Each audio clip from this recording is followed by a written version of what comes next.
It says it's streaming live on Facebook. We are good to go, my man. Hold on, let me get a little music to start us off.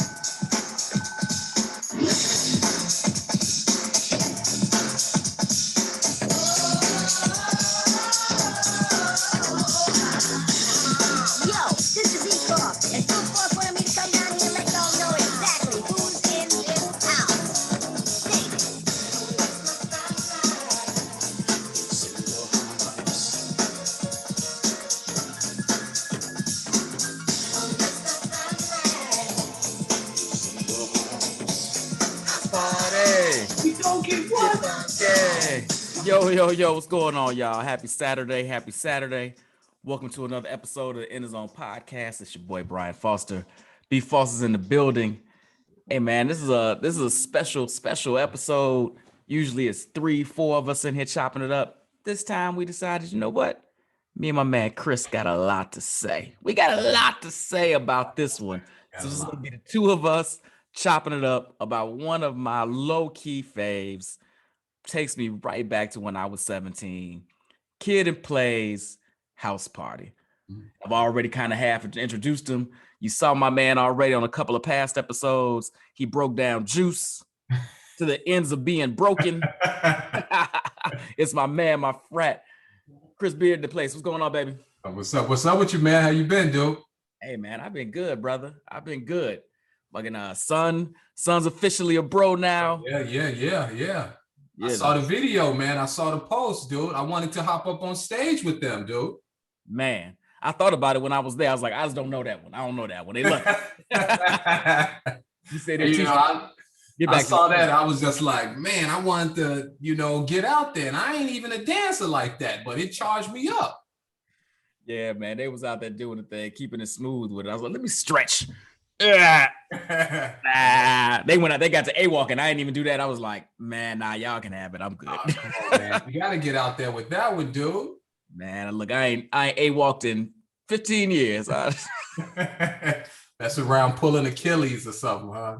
Hey, look, I'm barely walking as it is. When I get off the treadmill, I don't need that. I know, right? And strolling nonsense. What's going on with you, man? Everything good? Yeah, man. I everything is super sweet with me, man. Family's great. Work is going well.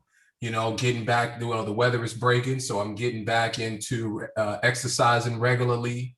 Man, everything is awesome. I can't even complain about anything right now. Like, for real, life is sweet. How was the weather out there? Last week, it was in the 80s and 90s. These past couple of days, yeah. It was like 90 degrees pretty much all last week. This week, though, it's been more like Oregon weather, so 50s, 60s. Today, it's actually raining outside, so it's kind of gray. But, it's kind of early for us to have this kind of weather, so I'm happy about it. We usually don't get this kind of weather till like July, so we good. Yeah. That's what's up. Yeah, it's a little rainy today in the Chi, but it's been, we've been getting the 50s ish. I'll take that, brother, because in the Chi it can snow. Yeah, exactly. Have 4 different seasons in one day. You already know. So I'm not even arguing. Hold on, I'm trying to get us shared in a couple of places. Get us on your timeline, by the way. They changed the little settings on me in Zoom. Now they just automatically start jumping and stuff. I don't get to do all my little stuff ahead of time. It's like, just go live, brother. Just go live and do you. Right? Yeah. So hold on, give me 2 seconds. And I hope everybody out there, it's been a crazy week, man. We got a little justice, maybe. A little bit of justice. I've been talking to folks, and my sister said it wasn't justice, it was accountability. Yeah. I said, okay, they accountability, justice, they cousins. Maybe second cousins. So we'll take that first step into justice, and I'm just glad it went down the way it went down. I'm glad it happened as swiftly as it happened. Yeah. I'm glad it, man, it could have went a dozen different ways. Yeah. And I would have, this country, I don't know, man. So this gives me, I don't pretend to think that this is some massive change or this country is going to be anything other than what it is. But even if it's a baby step, I'm going to take it. Absolutely, absolutely. They did what they were supposed to do. They were competent, right? Right. They were competent, and I'm just glad that they were, because I just felt like if they hadn't come back with that verdict, it would have been probably 10 times worse than what we saw with the Rodney King verdict. Um, I'm just glad that they did what they did. It's a step in the right direction. Now, hopefully, these cops and these jurors and judges will hold everyone accountable, and we'll start to see more of these convictions. Now, the big thing now will be the sentence, right? Yeah. And if it'll be concurrent or consecutive and all that kind of stuff, because what they're saying is that he could potentially get maybe, 12 and a half years, if they run it, concurrent or whatever. So I'm just hoping that they do the right thing with that as well, and show some real justice with this. No, agreed. Well said, brother. All right, man. Well, let's dive into it. We talking about the classic film House Party. Let me pull my little notes up, break it down. So House Party comes out in 1990, stars Kid and Play, written and directed by Reginald Hudlin. It's made on a budget of $2.5 million, makes $26.4 million. I mean, so success. Found out a couple of interesting facts about this that I had forgotten. So this movie was originally written for Fresh Prince, and DJ Jazzy Jeff, who turned it down. Now, but here's the thing. So now, do you know? Well, here's the thing. Do you know why they wanted them to be in the movie? Break it down. So apparently, Fresh Prince, they have the song "Nightmare on My Street," which is a New Line Cinema property, right? So they made the song without permission from New Line Cinema, which made House Party. So it was basically a contractual obligation for them to either pay New Line Cinema or be in a movie that they would force them to be in. And so Fresh Prince and those guys, they really didn't want to do it. Reginald Hudlin and those guys didn't want them to be in a vehicle that they didn't really want to be in. And so, those parties kind of split ways, and then they had to start to go look for other folks to be in the movie. So you got Groove B. Chill, who, played Chill and Groove in the movie. They were originally considered, but they didn't have enough star power. So then they went to Kid and Play, because Kid and Play was, hot at the time. So boom, you got Kid and Play, and that's kind of how it all kind of came together. But yeah, you're right. It originally was going to be Fresh Prince and Jazzy Jeff. That's a completely different movie if it's Fresh Prince and Jazzy Jeff, right? Absolutely. Like they clearly got chemistry or whatever, but that there's this friendship tension between Kid and Play, right? That I don't think Jazzy and Jeff, Jazzy and Will could have pulled off. Yeah, I agree. I agree. It would have had. Now, I didn't mean it would have been a good movie. It just would have been a different movie. Absolutely. So that is interesting. The other thing too is, and I'm sure we'll get into this. Well, we'll get into it. But like the movie, so I think it was Reginald Hudlin, him or Warrington. The movie started out as a film he was doing for film school, right? Right. And so it eventually became what it became. But from what I understand, it was going to be like kind of a different kind of movie than what we even saw. Like they obviously made script tweaks and all that kind of stuff, but it started out as a short form, film school film, and boom, we got the classic that we have now. Yeah, so it's based on his award-winning Harvard University student film. So so it's it went through tweaks and changes and modifications, but then we get the classics we get. And then, unfortunately, and I'd forgotten this, so Robin Harris passes 9 days after the movie premiere. Yep. So sad, R.I.P. Robin, of course, one of the greatest, one of the greats, but that also probably helped box office. Yeah, absolutely. The other thing too, real quick. Go ahead. We're talking about the history of the movie. So you talk about the short film. One of the other things that I learned about the film was that it was the part of the inspiration for it was the Luther Vandross song, "The Bad Boy was it having a party, whatever," so that you hear it at the beginning of the film. It starts the song, the movie off. Right, exactly. And so I was like, wow, I never would have thought that that was the inspiration for him to, that would lead to the what we see as the film today was that song. I think he said he was listening to it as he was packing up or something like that. And man, here we go. That makes all the sense in the world too, though, because it was funny to me how that song starts the film and how apropos it is and how much it fits the scenario. Yep. That makes all the sense. See, learning. Y'all, who out there? Eben, you didn't know that. You didn't know that shit, Eben. He was out here school teaching us. So Robin Hare passes. So this is last acting role 9 days after the film. I mean, the release was sad. But then this is it was critically acclaimed. Roger Ebert loved it. It's got like a 90-something% on Rotten Tomatoes. It's obviously become a cult classic.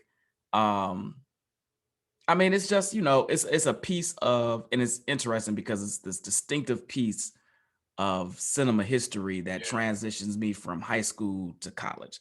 So this comes out the back end of my senior year in high school. And then I'm going into college, and it's just like, so I had this party. Me and my mom had moved from this apartment to this crib that had a basement and all this. And, I grew up in an apartment. So having like a basement with a bar is like, I didn't know how to act. So we hadn't gotten any furniture or anything. We had just moved in. The basement was completely empty. And I said, well, before we furnish it, let me have a party. Yeah. So I was like, cool. But the first thing she said, the first thing out of my mouth was like, don't be trying to have no house party though. And I said, that's exactly what I'm trying to have. A house party. Absolutely. I mean, and who didn't like, I'm just thinking back in the days, like going to somebody's having somebody's house and just, grinding and partying hard and sweating and just like a house full of kids. And without all of the trappings or the fear, like I would send my kid with now, like, I'm scared somebody gonna shoot the house up, or blah, blah, blah, blah. Right. We just went to somebody's basement and it was about 100 of us and we packed the joint out and we kicked it. Yeah. So the movie, when it came out, I was in 8th grade when it came out, right? So I was 13 because it came out March 9th, 1990. So I was 13. My birthday isn't until June, so I was going to turn 14. But anyway, went to see it. I went to Evergreen Plaza, right? Went to the plaza to see it, right? And like, I'm 13 years old and I don't, at 13, I didn't look 7. It's an R-rated movie. I didn't look 17. They let this 13-year-old go in to see this R-rated movie. Didn't care at all, right? Didn't care at all. So I go see the movie and obviously, you watch it. I'm in awe. And I remember going to school in 8th grade, we had to write a paper about something. And I wrote a paper about House Party, particularly about the responsibility. So if you remember the scene with the, when him and Sydney are about to, engage in adult activities, right? And he doesn't, and his condom is all chewed up and dried up and they don't go through with it. And so my paper was about the responsibility that they showed in this movie, right? I'm this 8th grader, like talking about being sexual responsible, and House Party was the thing, which is like the craziest thing for me to be talking about in an 8th grade paper. I shouldn't have even seen the movie, but like that was like the big thing for me was, this movie was just like everything. Like the suit that Play wore, right, to the party. He had the yellow jacket, the turquoise pants, the Sprite can, right, like a big old Sprite can. I wanted to wear that suit to my 8th grade luncheon. I did everything I could to find that suit to wear the 8th grade luncheon. Obviously, couldn't find it. I went to every store in the plaza, Ford City, all that. Wanted those turquoise pants. I wanted the black and white, saddle box shoes he had on, but I ended up wearing like purple and black or something like that, so I didn't quite get there. Yeah, you had to settle for what you had to settle for. But even now, as I was watching this movie last night, I was like, that outfit's still kind of hot. It's kind of tight, I'm not gonna front, man. You know what I'm saying? Like I was watching it, and it comes on VH1 like all the time, right? And so, you know, I watch it and I'm just like, man, I wanted to be in eighth grade. I wanted to be them, you know, like I wanted my hair like kids. I wanted to be cool, like Play, you know what I'm saying? Like I wanted to be able to dance like them. I couldn't do none of that stuff. And then you talk about the party itself, you know, the very first when you see the party and you see everybody dancing and all that kind of stuff, my whole life I've wanted to go to a party like that. I've never been to a party that was jumping like that party. Never been to I got close one time in, you know, junior year, end of the school year in college, right? Junior year, we at a party and it got close. Like that was the most iconic party I ever been to. Like people was dancing on tables, and I mean, like, you know, one of my guys, him and his friends was jumping around, you know, yelling the city they from. Like it was just like the best party I've ever been to, but it still wasn't at that level, and I'm still chasing that party to this day, man. Come on, man. The Alpha House used to crack like this every Saturday. Man, dude, you're right. But like this party right here it felt more organic, right? Like it just like you see just the mixture of people that was at this party. And it wasn't like alcohol, you know, infused. It was just like young people coming together, having fun. And like you walk in there and, you know, kid giving high fives, and like he just was I just was like, I want that. And I got close one time. Brass ring. So it's a hard piece to get. I'm chasing Funny is that. And Evan, yes, I know the Hudlin brothers made an appearance, cameo as the robbers that had the hair dryers and stuff on their head. Yes, you ain't telling me nothing. You ain't slick.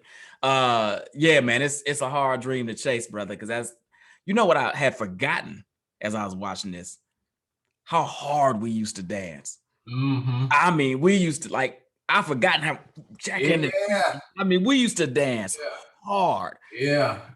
I was looking at. There's this one scene where I think it's when Play is talking to Shireen about how they used to go together in third grade, like when he cock block Groove, and you see these two people, a girl like in a red shirt, and she just going hard. I'm like, man, it was like a lot of work that went into dancing, man. Bro, when they were doing the battle, the girl that's next to Martin Lawrence behind him, next to him on the whole. Yeah, with the blonde hair. Yeah, I mean, she going for it. Yeah, she is.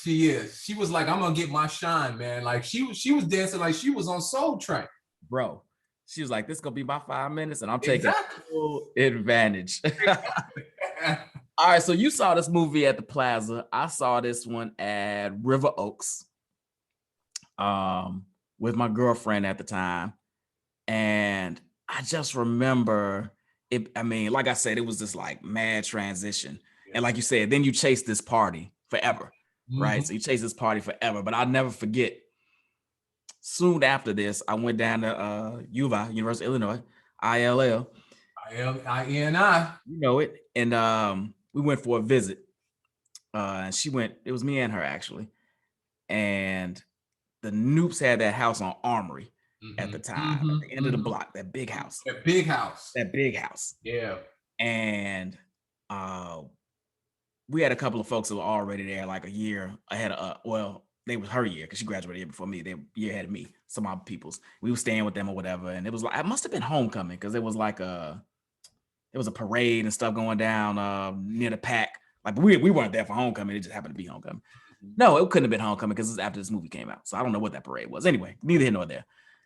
And the Noops threw this party, bro. And it was, you know, I had never been to a college party. Yeah. And I remember coming out of there like, what's that movie where they come out the strip club, the football players, not the program. Varsity Blues. We come out of that joint, it's daylight, the birds are chirping, and we done partied hard. I done seen the Noops and the football players get in a fight, but then the party kept going. I was like, this is college? Yeah. U of I's the life for me. Here I come, U of I. But I just remember thinking, I was like, man, it's kind of like the house party. I mean, we were getting it. But yeah, saw this, man. It was just this healthy transition from high school to college. And I remember having the soundtrack, and I remember playing it a hell of a lot my freshman year. And I was like, why did I play the soundtrack so much? And I remember I only had like 6 CDs, and this was one of the 6. So I played the hell out of this CD because I didn't have many other ones. But it really just because I'm there, I'm assuming they're seniors or juniors. So I'm just their age. Right. I'm bouncing around from party to party all the time, hanging with Shane and the crew, and it just spoke to me. It just teleported me back to those days when I was watching it last night. Yeah, it really does, man. Like, Tillman, what's going on, brother? I see you. There's even a scene in there's the show Grownish, and there's a love Grownish, by the way. What was that? I love Grownish, by the way. I feel like I'm too old to be watching it, but I still love it. I know, right? Good show. At the beginning of not this past season, I think it was the season before, they broke it up into kind of 2 parts, but they were having a party at their house, where all the girls stay. And it reminded me of house party because they was like dancing, and it was just like, they was tearing the roof off that bad boy, man. And I remember looking at that and saying, man, like they look like they're just having so much fun. And it was so reminiscent of this movie. And you don't see that a lot. You don't see a lot of young black folks just having fun, Yeah. And I think this movie was one of the ones that deviated from what we had previously seen, right? Like, usually black folks, they showing us it's, violence, it's the degradation of living in the inner city, it's, you have breaking Beach Street, so on and so forth. But even that was about like poverty and trying to climb out of it. This wasn't about that at all. This was just about having fun. It was a teenage story. And I think that this was one of those movies that showed how we can have fun. We're not all just, living this hard life, man. I mean, even when you look at the movie, all their parents were working class for the most part, but they lived in houses, except for Shireen, but they live in houses and in good neighborhoods and stuff. And it was one of those ones that was kind of like, okay, we ain't all just, trying to climb out of the gutter. You know what I mean? We ain't all out here trying to fight, shoot, and kill each other. We have regular teenage lives too. And it helped to kind of solidify that, we have a different world. We have, house party, school days. Like, it showed us in a different kind of light than just, being Nino Brown and G Money. Man, no doubt. And even in this movie, as you said, like, so you got Shireen, who lives in the projects, and then you got Kid, who lives in the house, but his dad's clearly like in construction, working class. Not quite sure what Play's parents did, since he mentioned they worked at night. So Right. I'm not quite sure what they did. And then, but house, like you said, homeowners doing their thing. A 2-parent household in Play's case. Kid had one, and mom died. And then you have got G. Who? Sydney, right. You got Sydney, who's, dad owns a couple of grocery stores, and mom's managing the books at a bank. Right, so a little bit. So it's like this dichotomy of of who we are. Projects to doing pretty good, and everybody's in the middle. So now I do have a question about, considering they were walking around a lot. Like, what projects are these? Are next to houses that folks that own grocery stores that you can walk back and forth to them? I don't know California that well, so I'm not gonna judge it. But I was like, this seems like a pretty mixed economy community. It was the 80s, maybe it's a different time. Yeah, I wondered the same thing, right? Because you see Sydney walk to Shireen house, and then Kid walks Sydney home, right? But it could have been, a pretty long distance. You know what I mean? Like, it could have been. Know what I mean? Could have been. The other thing too is, you talk about parents, and Bilal, it sounds like his parents were still together, because he's living in the house. Right. Pops go, I don't know why them folks name him that African name, knowing they from Cleveland. You know what I'm saying? So sounds like they might still be together. Obviously, Sydney parents are still together, as kids say, snacking down crazy chips and dip, right?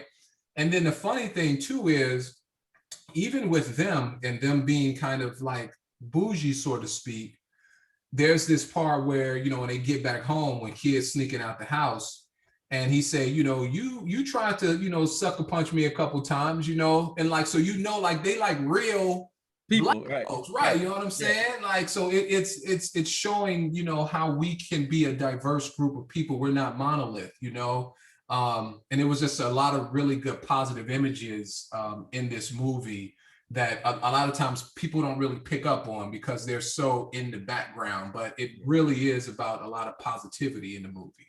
Yeah. Well, let's dive into it. We laid it out. Let's talk about some of our favorite scenes. Maybe some of them have this positivity you're mentioning in them. Hit me with some of yours. All right, so there's a couple, right? So as a young kid, and probably still now, I love the scene where I kind of mentioned it before, where Kid and Sydney about to get into, doing the do, and and she taking her clothes off, and and you see her in her, her skivvies, like I used to pause that, you know what I'm saying? Like that was like, watching HBO on a Friday, Saturday night, you know what I'm saying? When, the after hour stuff come on, like Sydney, man, that was my scene right there, and she, getting dressed, and she telling him, you better hurry up. And he's sitting there like, what do I do? Do I run or do I watch? Right. So that's one of my favorites. And then obviously the dance scene, like the dance scene is the most iconic scene of the movie.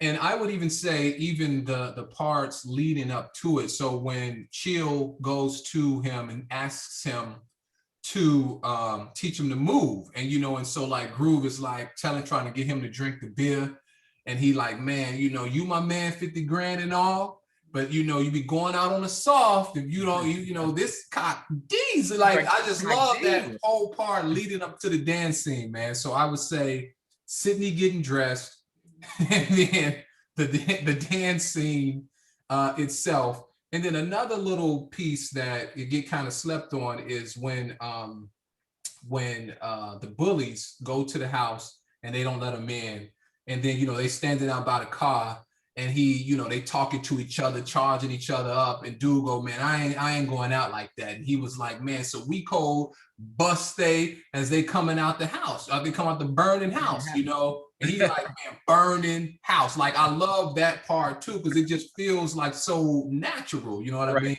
Right. So wait. Burning house. Right. I was just talking about going in and kicking some. I ain't talking about burning people up. Right.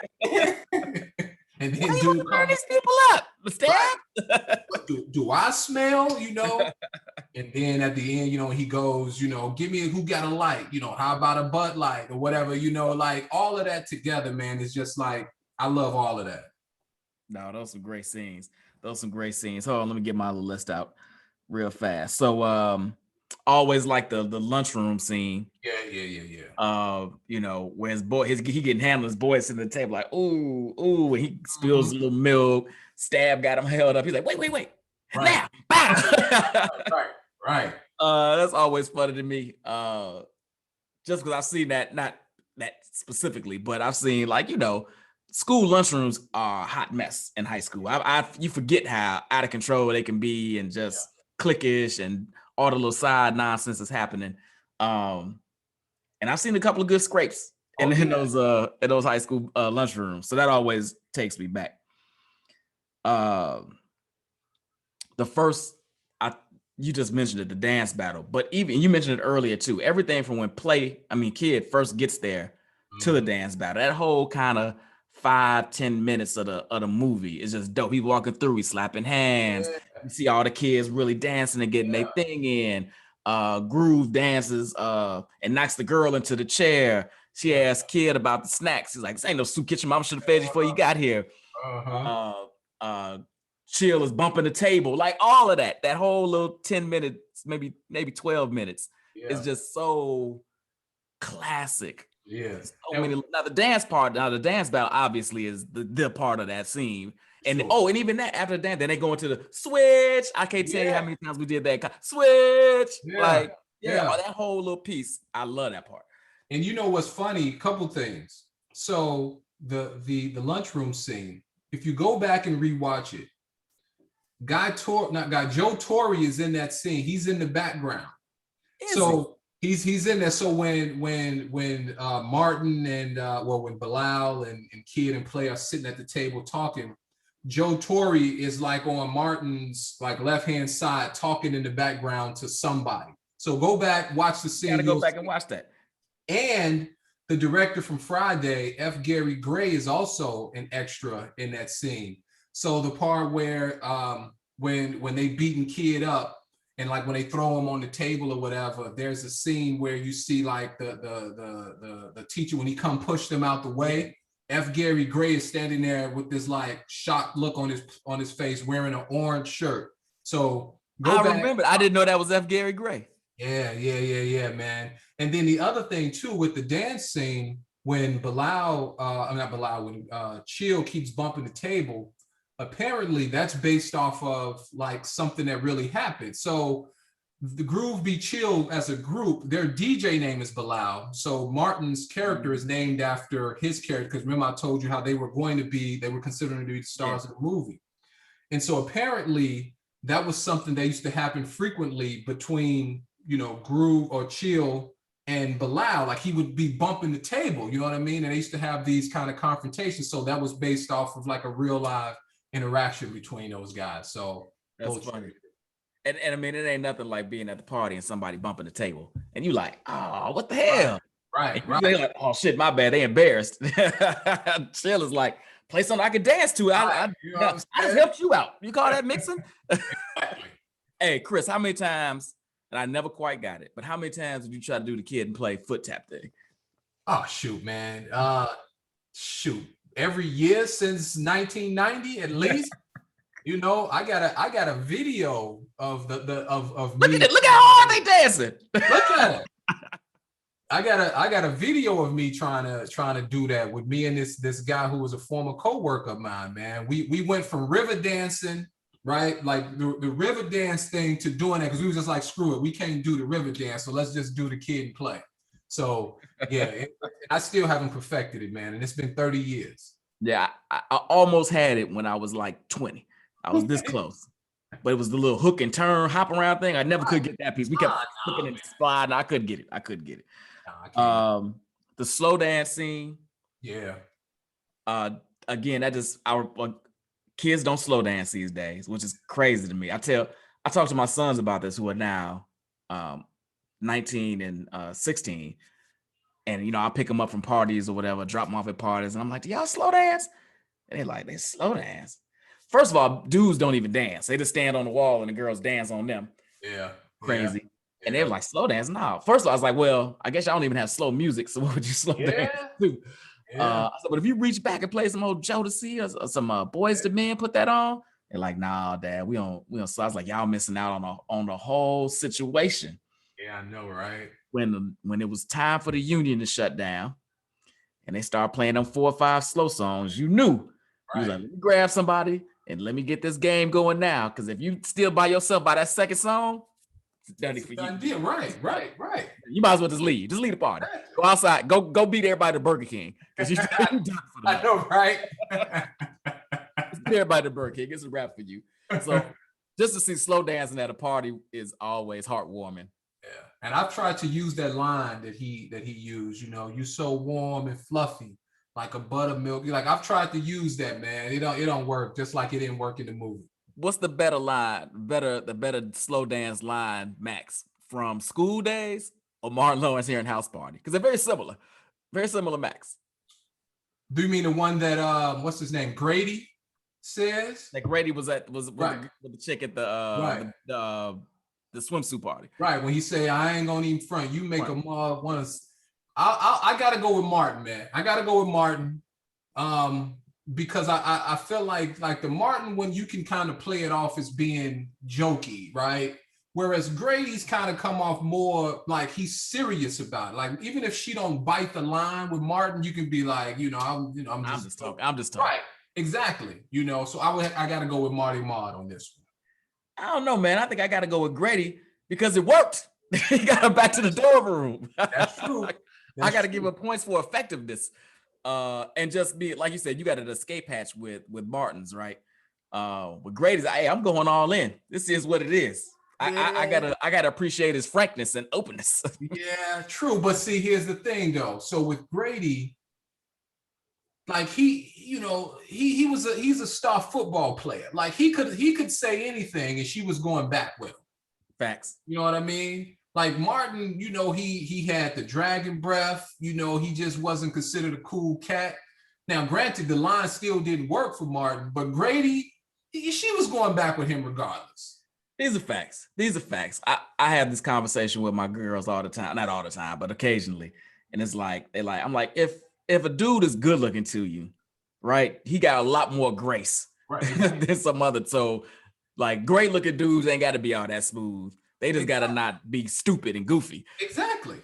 Martin gotta, he got to have some game out of himself. Exactly. Like Boris Kojo ain't got to be smooth. He just got to show up. He just got to show up. Show up and he 90% there. He just show up, just not say nothing dumb, and he's good. Don't talk yourself out the booty. Exactly. That's your job. Stand there and not talk yourself out of it because you're good. You're solid. Exactly. But I love that the slow dance scene, and then obviously the rap battle. Oh yeah. The back and forth, the rap battle. Got it. It made me smile just listening to it today. I know, right? When you hear him, like obviously the best part is when he says step to the stage too late. I blew it up. You know what I mean? Like I remember the first time hearing that, man, I got so charged up. I remember going home talking to my sisters, because my sisters went to see it before I did, and they're older than me, right? They're 5 years older and 10 years older than me. And so they went to see it before I did. And I remember going home, man, talking about that scene, and particularly that line, step to the stage too late, I blew it up. Like that was just like you can't come back from that, And Play had the nice line where he said, if your dad, if you stay out past your pop's curfew. Right, look at him. It has been. Let Uncle Play say a rhyme that'll tuck your ass in. Like, he kind of came nice with that, but then Kid came back with that. You like, you can't come back from that. Nah, he's done with that. He said, Kid spelled backwards describes you best. Right. Nah, Kid came with it. As a crowd, you see the momentum as a crowd swings from you to me. I mean, what's great about that scene is that's not really Kid and Play's style. Yeah. Right. They more party music, more kind of boom. So to see them kind of battling a little bit, talking a little, especially back in the early, in the 90s, late 80s, where battling was like the joint. Yeah. It was, and I look at that, man. And as I watched it recently, like you say, I got charged up watching it. You know what I mean? Like I was sitting there going, man, they going at it. You know what I'm saying? And it was such a great, like what they said was so great. Like, in the Kid and Play kind of way was so great. And it wasn't like it's explicit, and it was like, like them being playful with each other. Mm-hmm. And it was just kind of awesome, man. Like I love that whole scene right there. The dance battle to the rap battle is just awesome, dude. And it doesn't get much better than that. Nah. Here's something else. So turn around, look at the scene you're looking at right now. See it? I always wondered why she kept dancing with him, right? Like he's not paying any attention to her. Like, why do you keep dancing with the dude? And then later on, when they do the switch, right, and she's dancing with him, and he's looking at her like, I really don't want to be. Like, why are you still dancing with this cat? She probably had a crush on him already, and she think this is an opportunity to get in front of him. So she's just putting her ego probably ain't even full blown yet, because she a cute girl. Yeah, So yeah, I agree. Like it's like, go, baby, move around. But she probably already had a thing for him, and now she's, I finally get to dance with Kid. I guess, high school. Right, exactly. High school. I like, particularly back then. It doesn't translate quite as well now, but when Robin Harris shows up at the party, and just starts lightning the folks, calls my man a test tube baby. I don't know why test tube baby was so funny to me back in the day, but it was. Follow the drip, like just complete. So it's funny. Robin Harris's whole role is just a stand-up. except for a couple of moments with Kid. Everything else he does is just him on stage doing stand-up, but they put it in the movie. Exactly. I mean, and he, when you think about everything he says, like I would probably say he has the most iconic, I believe he has the most iconic lines from the movie. Like when you think House Party quotes, you think, bring me back 2 bean pies and a pork chop sandwich, Absolutely. You think about, why don't you just go home? Like you think about that kind of stuff, right?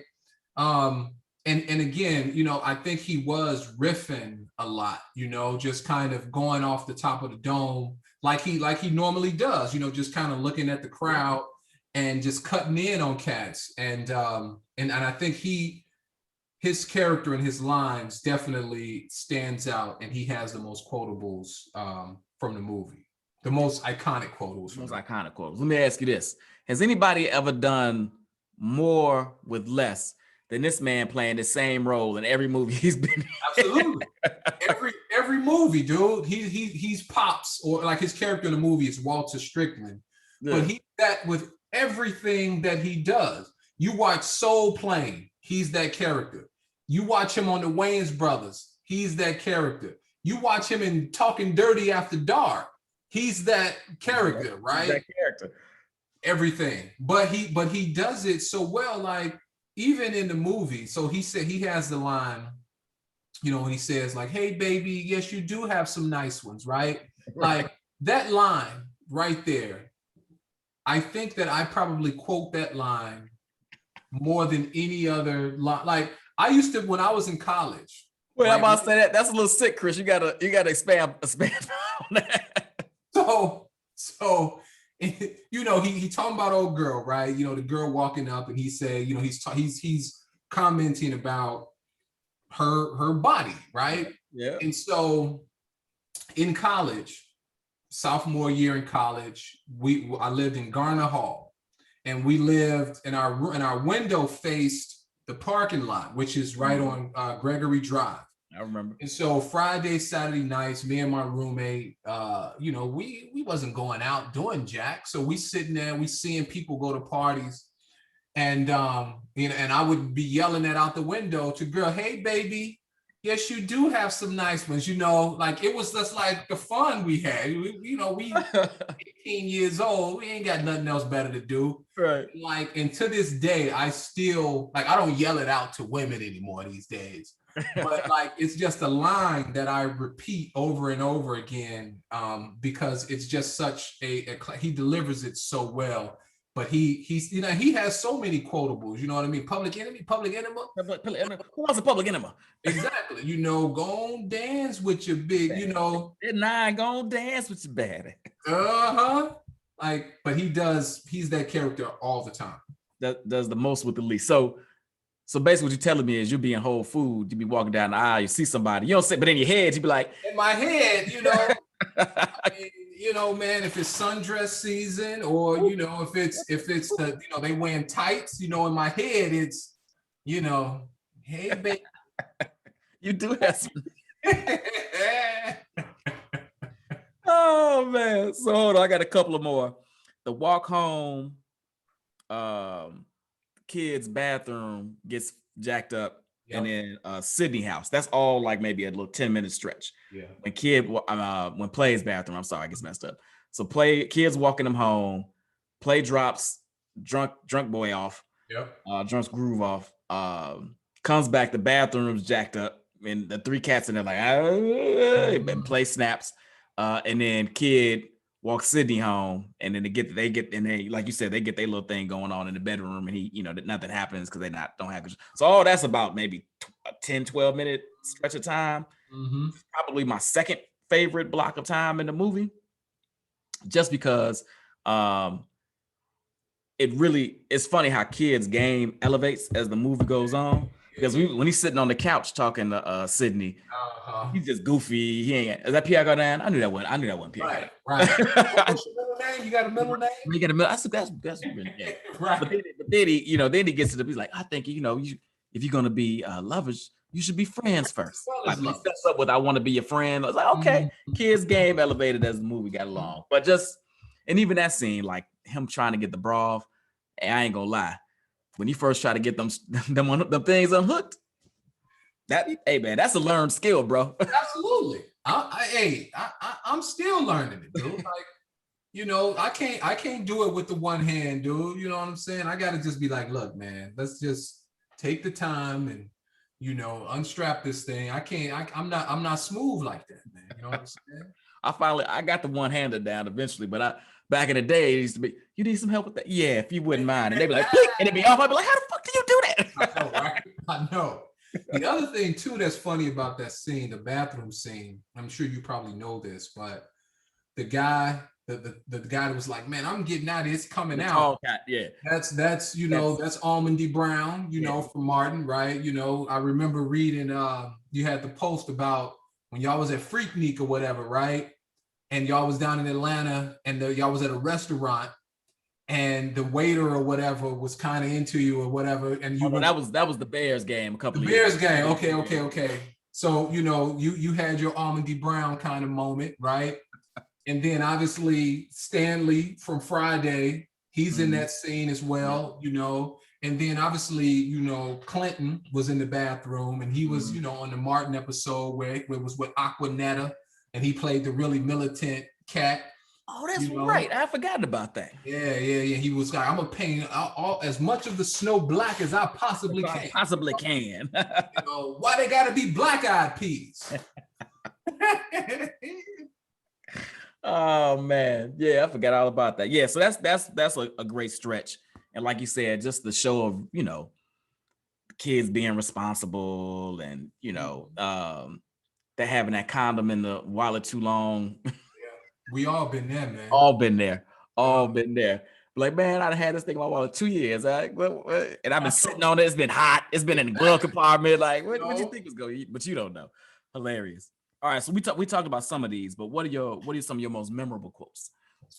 All right, so there's a couple. I mentioned the "Hey baby." Another one is that I say a lot. So a lot of them, these that I actually say a lot on a pretty regular basis. That you grew up on it. Like I say that one a lot. The other one when they're in the cafeteria when he says, "Since you're not in the sharing mood." Like I say that one a lot. The other one is, you know, unless you got a serious sleepwalking problem, we could straighten it right out. Like I say that one a lot too. You conscious motherfucker. right, exactly, right. And then the other one is when he said when Robin Harris be like, y'all in here doing something wrong. You know, like I say that one. Like these are things that I like say on a pretty regular basis and find ways to fit it into regular conversations. You know, the other one, you know, is like, you know, I was mentioning when Sydney says, you better hurry up. Like me and the wife use that one a lot, you know, like, you know, you send a text like, man, the kids, you know, they busy right now, you know, man, you better hurry up. Like that one comes into play like pretty frequently. You know what I'm saying?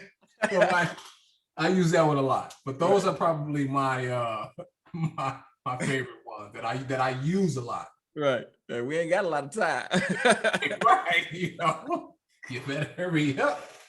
Oh man. So some about those are great ones.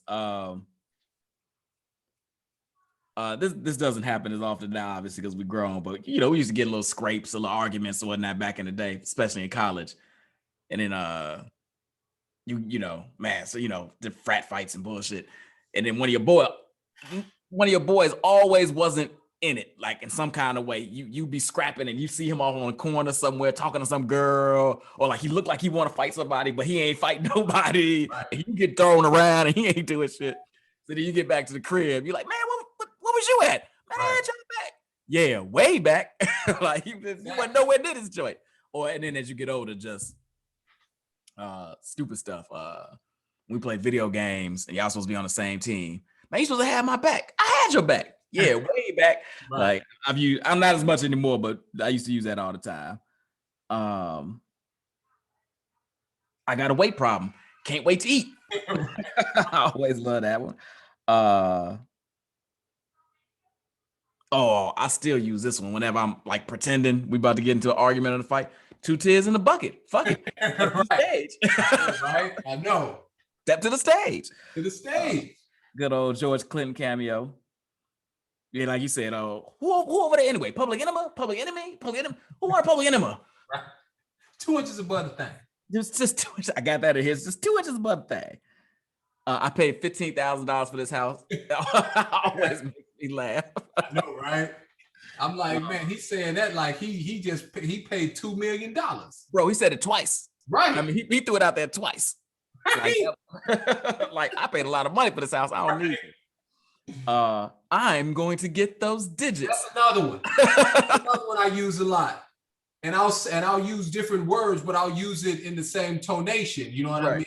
Like a lot of times I'll leave a house and I'll be like, I'm leaving the house. Like I'll say it like that, but that's another one that I use pretty frequently. I'm going to get those digits. Exactly. Oh man. What else do I have? Oh, I used to use this a lot in college. That's gonna mess with your dating time. That's mating time. I used to use that one a lot back in the day. What do I have? What else do I have, man? Blah blah blah blah. Oh, this one always meant. I smell pussy. Well, I guess we will smell like pussies to a bunch of dicks. Right. Hilarious.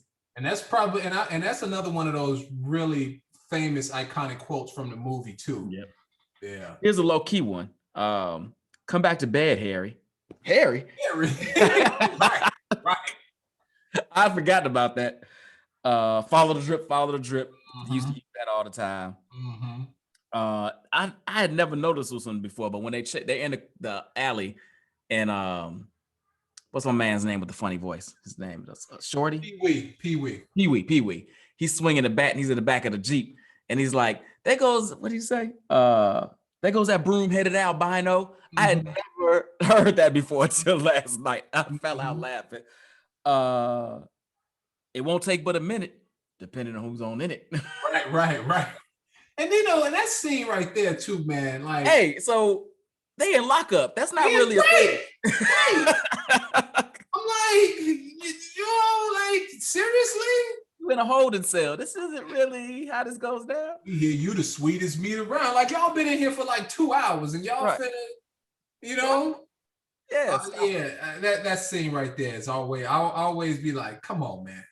Like, hey, I'm mad. I know better because I had to go a couple times. So I've been in the hold pit. I know that's not quite how it goes down. And I used to use this one all the time too. If I like got played a little bit, I don't get a hug, a kiss, some form of affection. Yeah.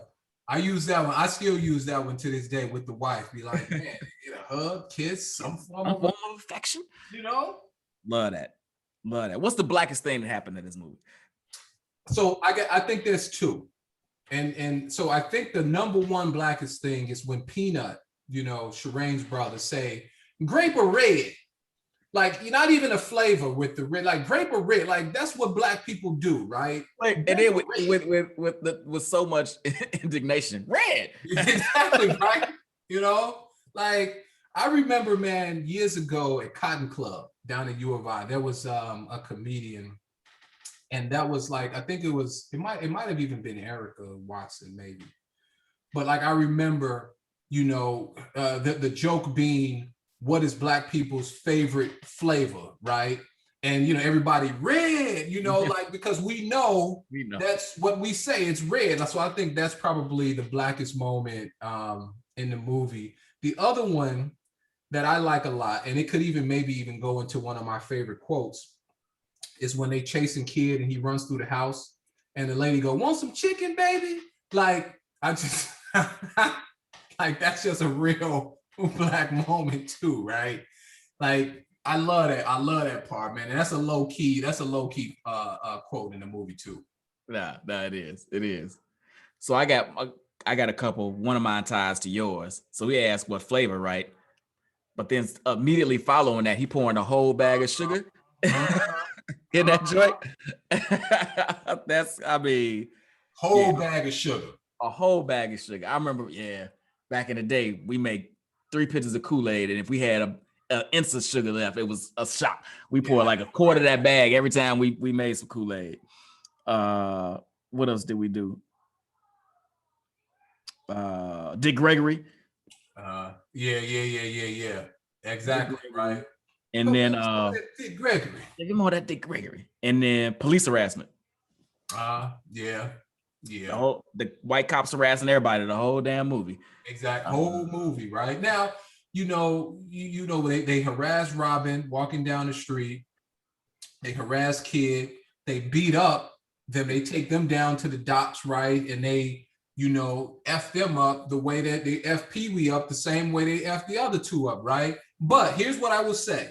It's something that gets lost in the movie. Those cops did save a lot of lives that night. They stopped them from burning the house. They did stop from burning the house. I give you that. So they were harassing them, but their harassment led to a lot of lives being saved that night. Okay, fair point. So they weren't totally bad. It was what's interesting about it, and you can tell this is 30 years ago, obviously, is that they're kind of supposed to be somewhat comic relief, like a little bit of a attention starter, but kind of like a offshoot to some comedy. Because I guess this is pre-Rodney King, and we just weren't quite there yet. Right. Where now you look back on it, it's like that shit ain't funny. Yeah, I know, right? Like you look at it, I mean, freeze Negroes, like all of that. Yeah, right. There with the cop with the gun on them while they sitting there with their arms up, right. And telling them, and even like at the party, when they had them saying, "I am somebody," the black folks there was like, "Look at this! Like this is straight harassment," and they didn't press charges because they knew they were some toy cops. You know what I mean? Yeah. And so like you have those small little things in there, those little hidden messages in there that a lot of times people don't pick up, but like they definitely were harassing those cats. And when you look back at it, you just like, man, this is some bull. But it's real though. You know what I mean? It's real, right? It's absolutely real. And I'm glad that they got their just due at the end when the roof fell on them. The roof fell on them. And it just speaks to how long, I know certain, ethnicities might think this is some new stuff, and I can't believe how blacks are. No, it's not new. It's just that it's recorded now. Exactly. It's filmed. This shit been going on forever. So the fact that it creeps in, as I watch these old school movies, the fact that they had these elements of it and so many of them, just how long we've been going through this now. But anyway, we keeping it light. It's house party. We're not about to get too crazy with it. My favorite category, and this one breaks my heart this episode. Would this movie have been better with Denzel Washington or Angela Bassett in it? Not at all. And I'm going to be frank, I couldn't think of a piece for either one of them to be in it. No, not at all. Not at all, dude. I mean, now here's the I might throw you a bone. So maybe Angela Bassett could have played the Shireen role. Maybe. You think Angela Bassett back in the 90s? She would have been too old. I don't know, because I mean, all of these cats are in their 50s, right? And Angela Bassett looks younger, right? So she's like 60 now. And like Kid and Play got to be early 50s. Martin is like 55 or something like that. So like she could have, if she was even 30, because they was probably 24. They were definitely in their 20s, no doubt. Right. So even if she was 30 years old at the time, because I think she's like 60 now. So all right, she is 62 now. She was born in 58. Okay. So she would have been like 32. She would have been like 32. Right.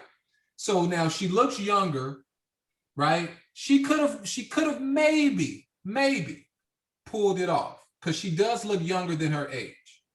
When did Boys in the Hood come out? 91? 91 and 92, somewhere around there, yeah. So she was playing Trey's mama in Boys in the Hood 2 years later. Right. I don't know, maybe.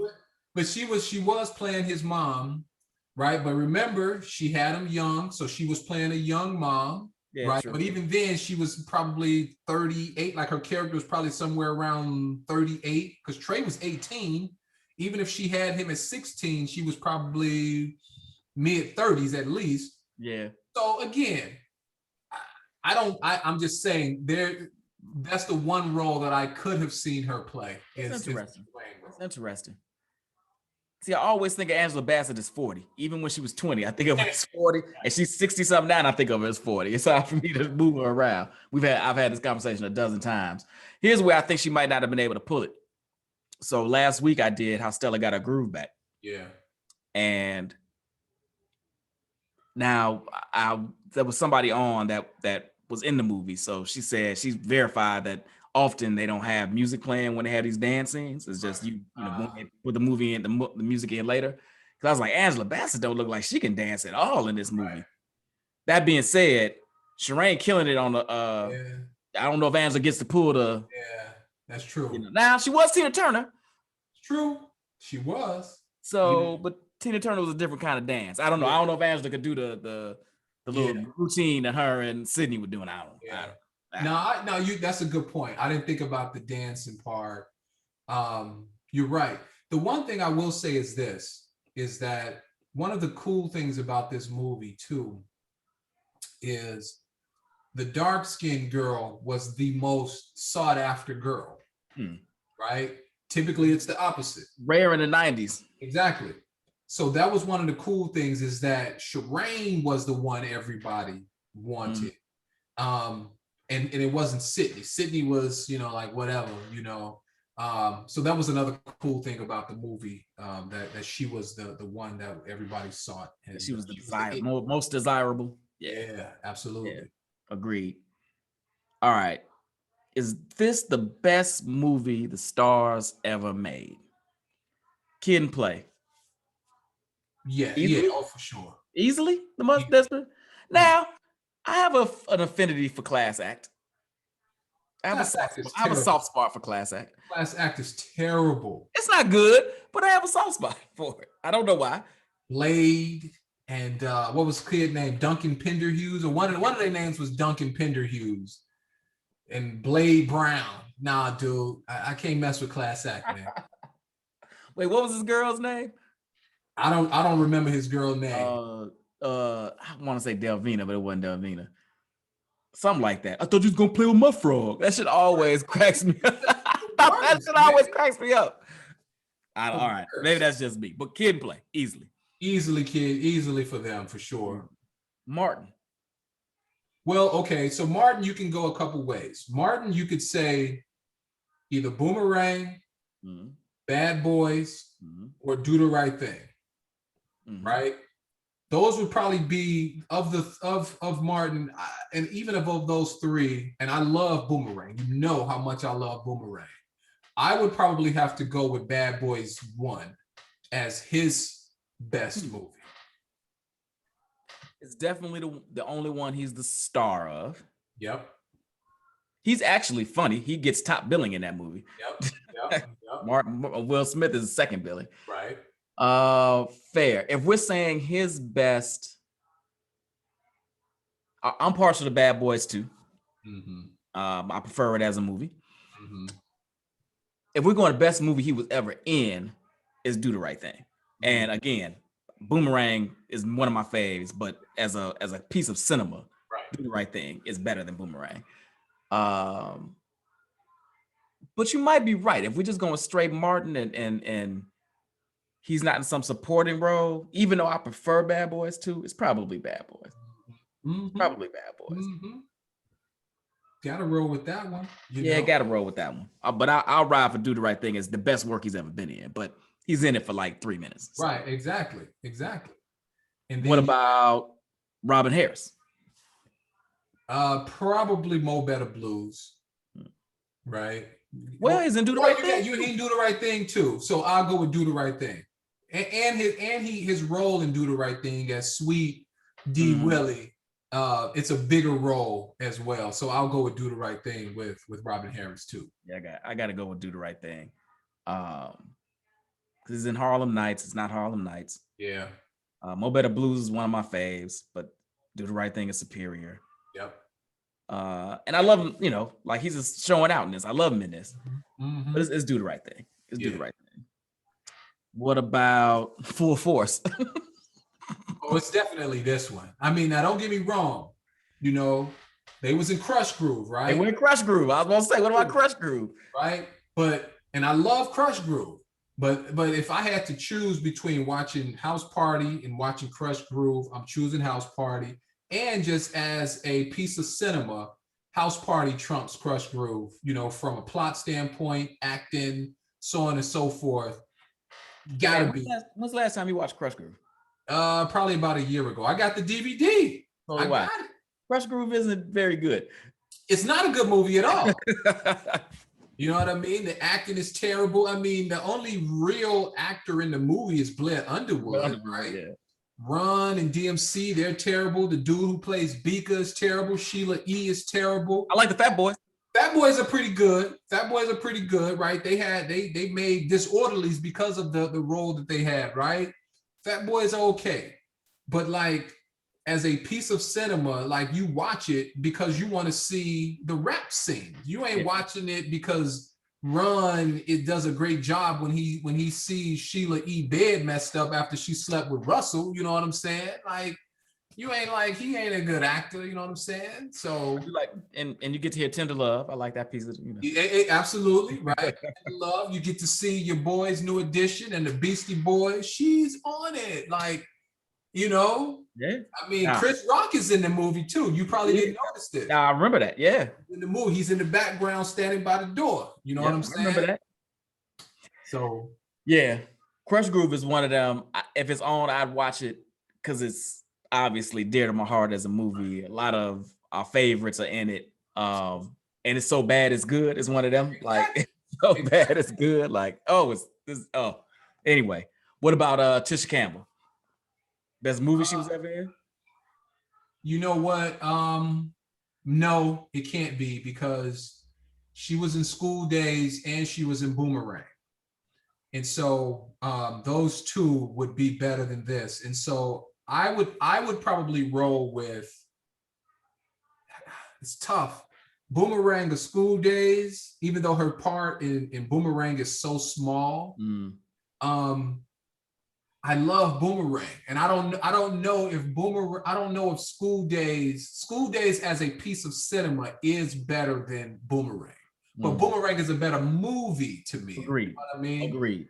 So I'm gonna have to roll with Boomerang. I'm going with you on Boomerang. Yeah. Those little two scenes she has in Boomerang are classic. Exactly. She kills it. I know it's only two scenes, but if we're talking about the best movie she's ever been in, I'm a Boomerang head. I'm gonna go with Boomerang. Gotta go with Boomerang. Though love her in School Days. Yeah. Love her in School Days. Yeah.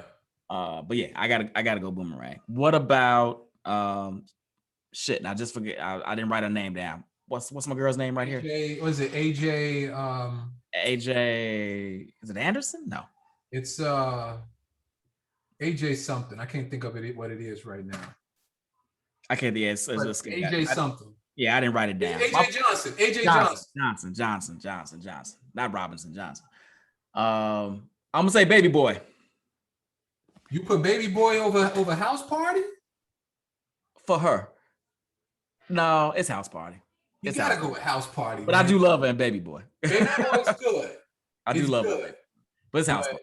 You gotta go with House Party. Shit, I don't even know what else she been in besides Baby Boy and House Party. Me either. Because she kind of walked away from, she's like a life coach and all that kind of stuff now, man. So she's got to be in more movies though, but them the only two that come to mind. Yeah. I got to pull up IMDb later and see what's up. Do we need or did we need a sequel? I'm sorry, we got the sequels that we got. We had 4 sequels. Four sequels. And didn't need not nan one of them. Not a nan one of them. No. I don't even think I went and saw House Party 2 in the movies. I might have went to the dollar show to see it, maybe. Yeah, I definitely went to see it, but it was a trash movie, man. It was terrible. You know, I mean, like there's a couple parts now. Okay, there's a couple parts of the movie that I do quote pretty often. Okay, let's hear this. So there's a part where, the dude who's trying to get with Sydney, like the real straight-laced kind of antagonist of the movie. when he's like he throws a punch at Kid and he say, doing it for the black. Like I say that line a lot, doing it for the black. I'll say that. Okay. And then when the professor, there's this voiceover of the professor where he's I honestly do not remember anything about this movie, to be honest. I cannot remember one thing about this movie.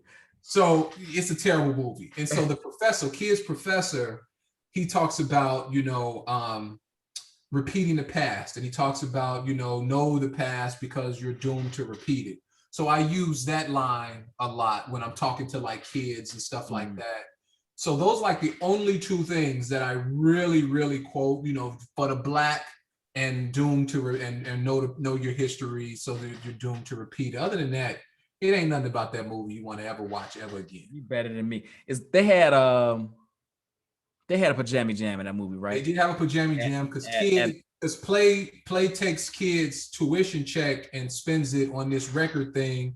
They steal the money, and so they have to have a party to raise money for kids to stay in school. I vaguely remember this. Okay.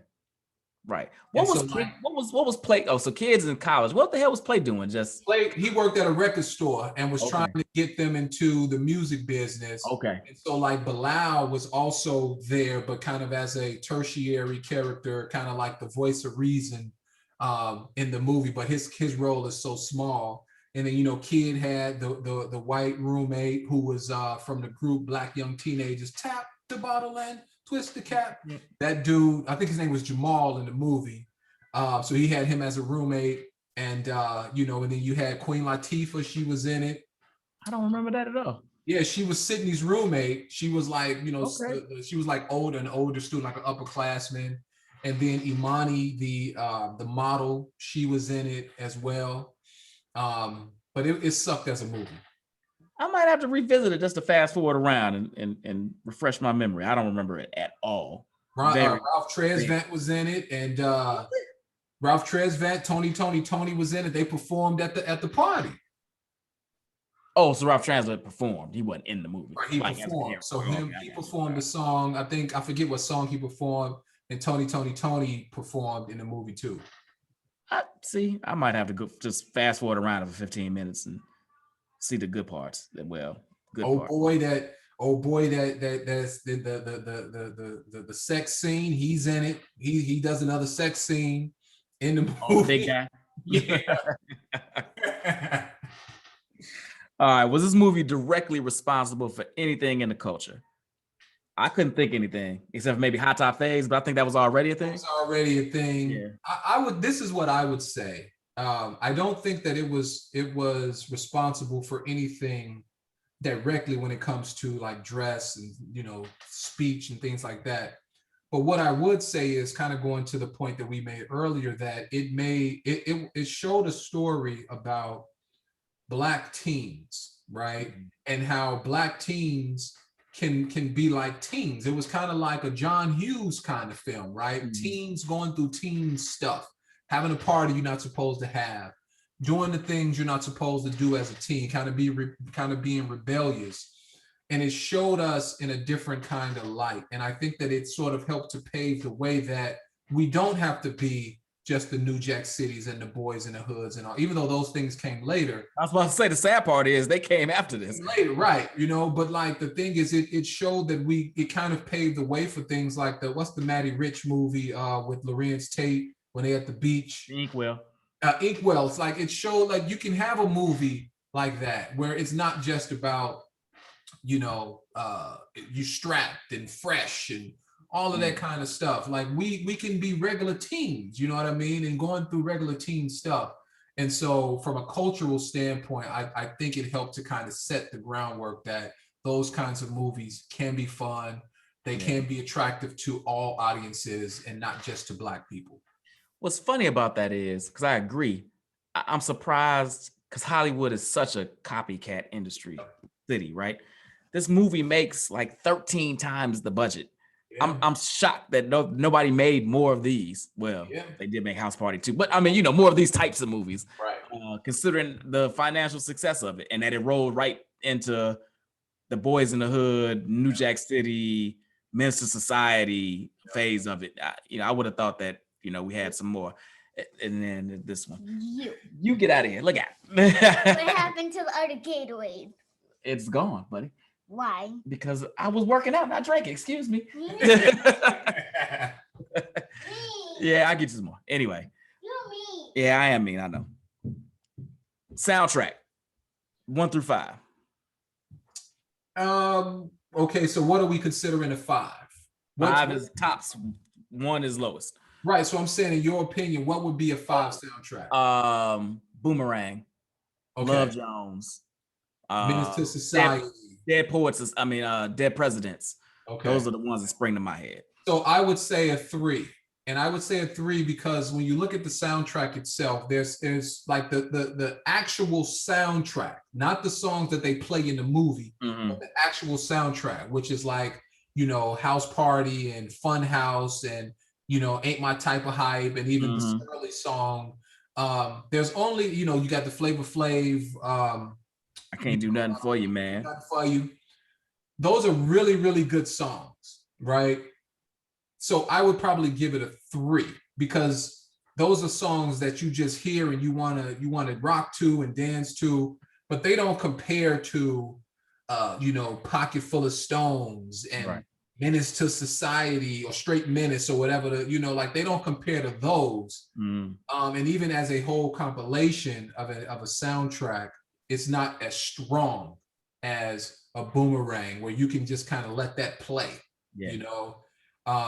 except for like the there's a couple songs on Boomerang I got to skip through, but you can let that kind of play.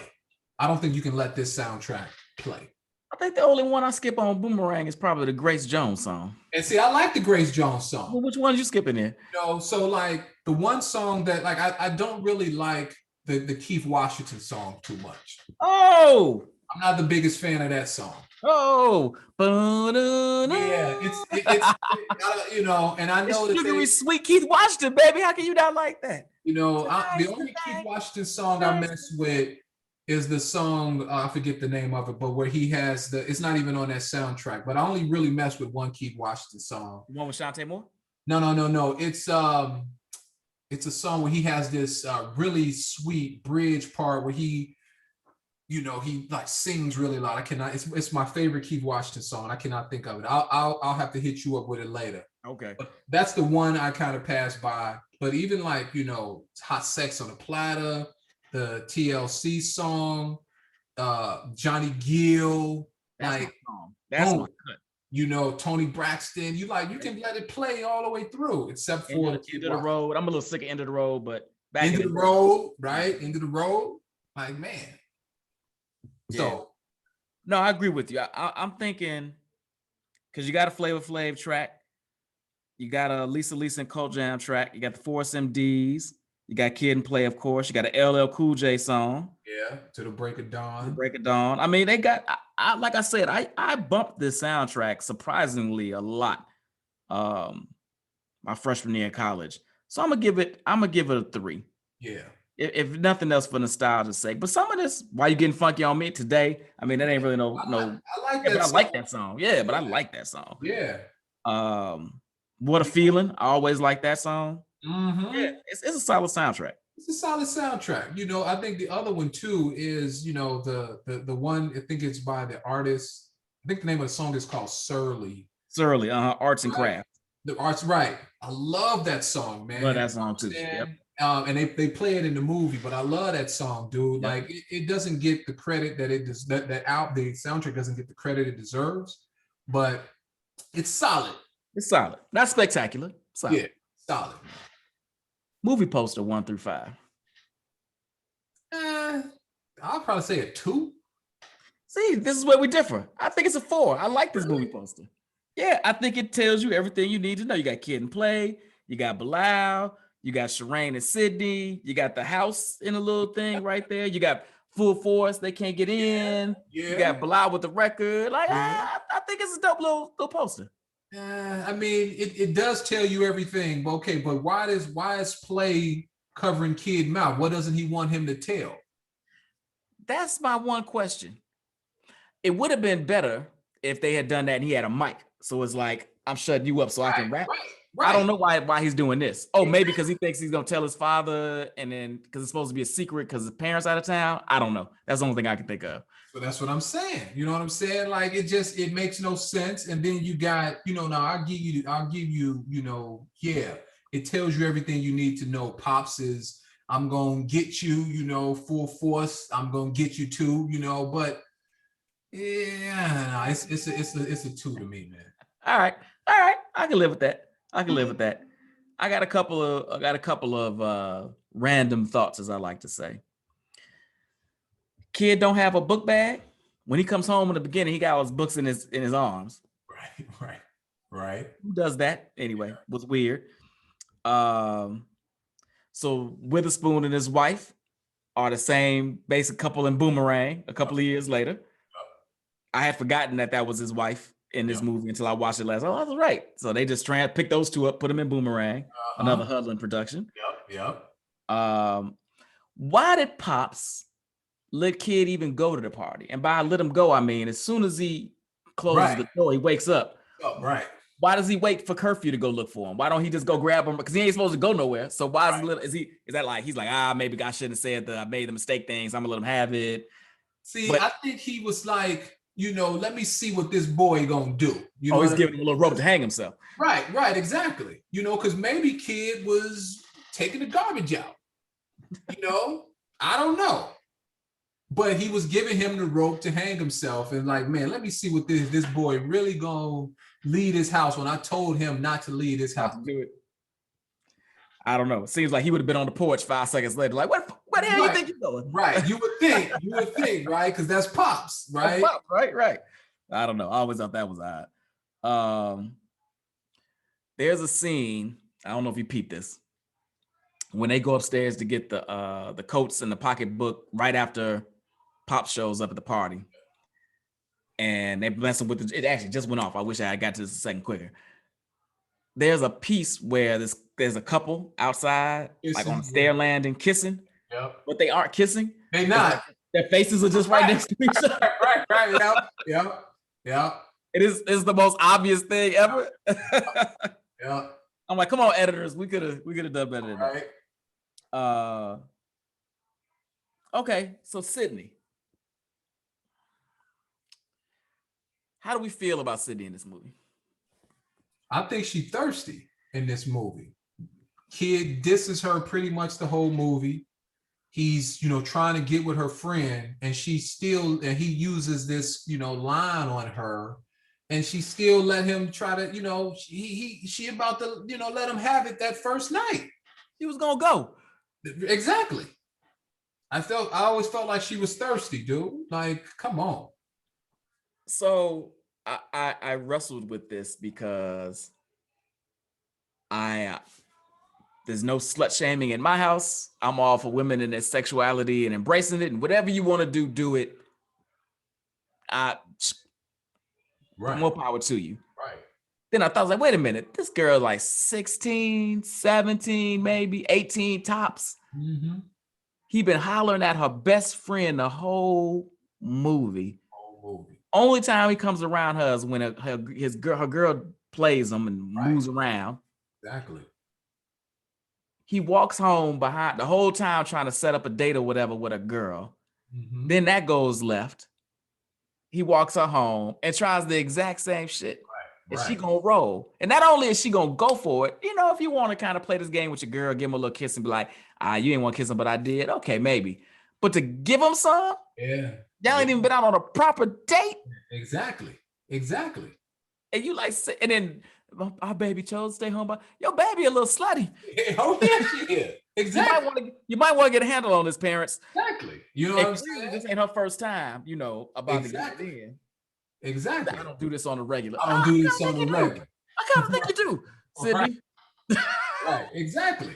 Yeah, I watched that and I go, she's obviously a pretty girl. She's probably good in school. Like, she seems like a smart girl. And then he hit her with, I didn't know her the way that I know you now. And then that just wins you over. That's it. Right? I'm like, come on, man. That's it. I don't know. I didn't know her like I know you now. I mean, we walked 2 miles. Right. I mean, You're right. You know me. You do know me better because you didn't know her at all. Exactly. You learned my middle name today, right? Her middle name is Latoya. You learned that. You learned that she wants to go to college, and you learned about her parents, right?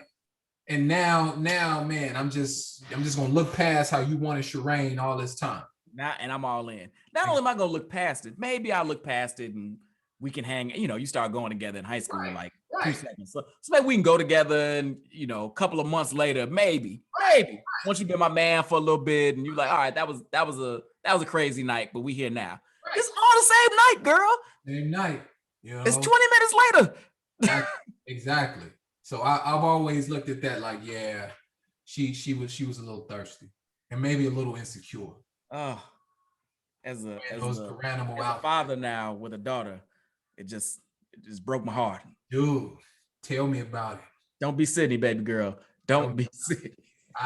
Hey, dude, I have my daughter watching Maury Povich, Steve Wilkos, Jerry Springer. Like, do not be like these women. These people right here. Don't be like them. These are cautionary tales right here, man. No doubt. Hey, brother, we about to wrap this up. Any final thoughts? You know what, man? I would just say that I think that one of the big things about this movie, we need to look at the positivity that it kind of put out there on the culture. We look at Black folks having fun, Black folks living good lives. I think that it did a lot for the culture subliminally that we never really paid attention to, that we need to kind of readdress, and what role that it has played and can play moving forward with how we view ourselves and how we're viewed in Hollywood. And it's just an awesome movie, good time, good fun, and one of my favorites. Yeah, no doubt. Completely agree. You said this earlier, and it struck a chord.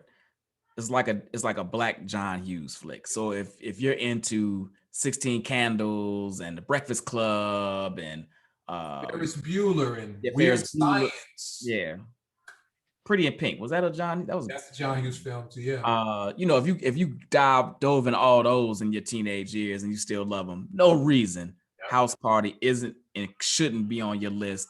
It's very similar, lighthearted, high school fun. Little bit of innocence in it, a little bit not, but it definitely does show this broad spectrum of who we are as a people, and just it's just good teen fun, and it's worth a revisit more than I've probably revisited in the past few years. I'm super excited we did this one. It was a great rewatch. Actually, it's funny. I watched it last night, and I got up and rewatched it this morning. I forgot how much I loved this movie. So if you haven't watched House Party, and it ages actually pretty well because it's not like technology based. Sure, the records or whatever, and the old Chevette or whatever he's driving, and the clothes a little dated, sure. But from a storytelling standpoint, from a relationship standpoint, because it's not based on tech, so it really stands the test of time. Give it a rewatch. You will not regret it. Absolutely. Hey, y'all. Another episode. Chris, my man. You know what? I think I would do this one-on-one thing more often. I don't like all these extraneous voices. I like to dive a little deeper with my people. Yeah, it was good, man. I enjoyed it. I had a good time. And especially with a movie like this, where you really get to, expound on a lot of things, this provided a great forum for that. No doubt. Hey, you all. Another episode is in the cans. Join me on Wednesday on the What's in It for the Black People Network, or live on my page as always. We are going to do the best Black actresses draft. We did the fellas. Now it's the ladies' turn. So, and I kicked the fellas out. It's usually me, Chris, Dave, and Said. I kicked them out. I got 3 ladies joining me. So I kicked their ass. Like I kick Chris, Dave, and Focus ass usually. So we're going to do that Wednesday at 7, Best Black Actress Draft. And then next week, right here at noon, as always, we're going to do Beverly Hills Cop next week, the Eddie Murphy classic. Y'all have a good rest of the weekend. Chris, my man, appreciate you. Go out on a little musical note as we always do. Let's go. Dreams, I want to know why she's getting funky on me. You know what I'm saying? Why Why you fucking on me? The real true fact that she's getting fucking on me. Hey y'all, see you next time. Man, look, listen. I'm the B by the G. Let's do it. Well, I thought you was sugar and spice. Just kidding, sucker.